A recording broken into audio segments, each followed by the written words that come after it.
ल साथीहरु अब हजुरलाई कस्तो लाग्यो आजको यो राम्रो एकदम राम्रो राम्रो एकदम राम्रो कस्तो लाग्यो यारे यो गरिब दुखीको कहानी थियो हैन हजुर एकदम राम्रो लाग्यो एकदम प्रेरणादायक थियो है एकदम दामी लाग्यो ल हस् ल थ्यांक यू आउनुस् सर हजुरलाई कस्तो लाग्यो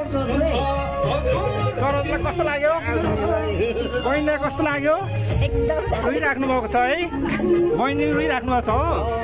ल कस्तो लाग्यो बहिनी हो अलिअलि आँसु आयो भने के हजुर त्यो सपना पुरा गर्ने म पनि त्यसको लागि त्यो सपना पुरा गर्नु कपाल बबाल दामी हो छोडी नि ल लुङ्गालाई भाइलाई कस्तो लाग्यो बबाल दामी हो ल हाम्रो सरलाई ल्याइकन सेकेन्ड बेस्ट ओके ल अहिलेसम्म हेरेको फिल्महरुमा हजुर म धेरै रुएकै फिल्ममा धेरै रुनु भयो है बेस्ट अफ लक अञ्जली बहिनी ल हस् थ्यांक यू जानुले कस्तो लाग्यो राम्रो छ ल ठिक छ थ्यांक यू भेरी मच ल हो मन चाहिँ रुयो होइन मन त के गर्ने यो त वर्ष हैन हामी छोरा मान्छेहरू बाहिर आँसु देखाउन नसक्यौँ नि होइन भित्र आत्मा आँसु त रोइराखेको हुन्छ नि त हजुर ल यहाँ बहिनीहरू अझै पनि रुइराख्नु भएको छ प्लिज हेर्नुहोस् ल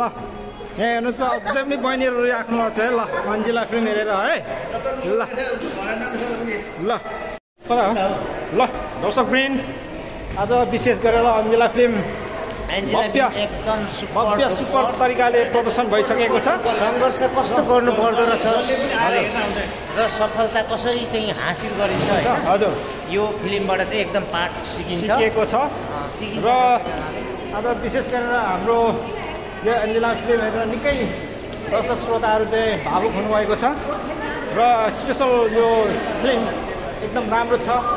यदि तपाईँ पनि भराइनमा आउनुहुन्छ भने आएर एकपल्ट हेरिदिनु होला है त एकदम सुपर छ भन्दै एकदम सुपर छ जसले पनि नछुटाउनु होला हजुर। यति राम्रो छ सोचेको भन्दा धेरै माथि छ साँच्चै होला रियली भन्दाखेरि यो कुरा एकदम अनेस्ट हो होइन यहाँ आएर हामीलाई नै देशको लागि हामी नेपालीको लागि एकदमै एकदम राम्रो एकदम फलदायी छ, यस्तो चाहिँ राम्रो छ। हुनुपर्दो रहेछ भन्ने चाहिँ एकदम यसलाई चाहिँ एउटा आँखा खुलाएको छ साँच्चै कुरा भन्दाखेरि मलाई एकदम खुसी लाग्यो thank you so much thank you